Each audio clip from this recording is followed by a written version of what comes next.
ബാംഗ്ലൂർ ആഘോഷത്തിന്റെ നമ്മുടെ രാജ്യത്തെ തന്നെ ആഘോഷത്തിന്റെ നഗരം എന്ന് പറഞ്ഞാൽ തീർച്ചയായും ബാംഗ്ലൂരാണ്. അപ്പോൾ ബാംഗ്ലൂർ എങ്ങനെയാണ് ആഘോഷ കാഴ്ചകൾ നിന്ന് കണ്ടിട്ട് വരാം.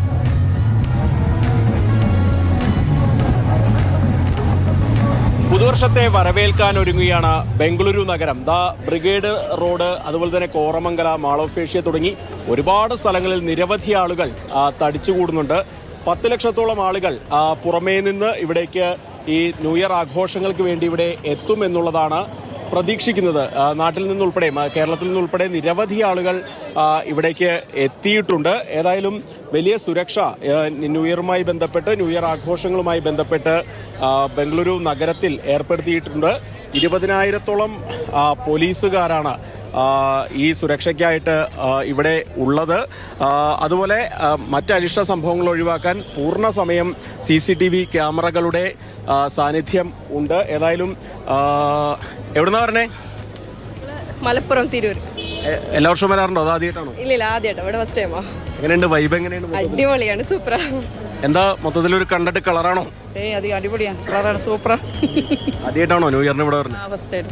കണ്ടോ? എല്ലാം കണ്ടോ? ഭക്ഷണം കഴിച്ചോ? ഇല്ല, കഴിച്ചിട്ടില്ല. ഫുൾ ടൈം ഇവിടെ തന്നെ നിൽക്കും?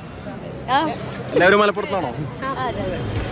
ഏതായാലും ആളുകളൊക്കെ ഇവിടെ എത്തി തുടങ്ങിയിട്ടുണ്ട്. നിരവധി ആളുകൾ ഇവിടെ ഉണ്ട്.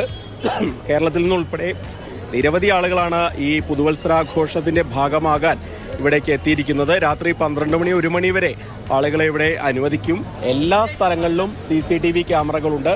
സാധാരണയായി ഈ ന്യൂ ഇയർ ആഘോഷമൊക്കെ കഴിഞ്ഞാൽ പിറ്റേ ദിവസം ചില കുറ്റകൃത്യങ്ങളൊക്കെ, സാധാരണയായി സ്ത്രീകൾക്കെതിരെയുള്ള അക്രമങ്ങളൊക്കെ വരാറുണ്ട്. ഏതായാലും അത്തരമുള്ള അനിഷ്ട സംഭവങ്ങളൊക്കെ ഒഴിവാക്കാൻ എല്ലാവിധത്തിലുള്ള നടപടികളും സ്വീകരിച്ചിട്ടുണ്ടെന്നാണ് സിറ്റി പോലീസ് അറിയിച്ചിരിക്കുന്നത്. അതോടൊപ്പം തന്നെ ഈ ചിന്നസ്വാമി സ്റ്റേഡിയം ദുരന്തത്തിന് പിന്നാലെ തിക്കും തിരക്കും ഉണ്ടാകുന്നത് ഒഴിവാക്കാൻ പരമാവധി സൗകര്യങ്ങൾ, ക്രമീകരണങ്ങളൊക്കെ ഒരുക്കിയിട്ടുണ്ടെന്നും സിറ്റി പോലീസ് അറിയിക്കുന്നുണ്ട്.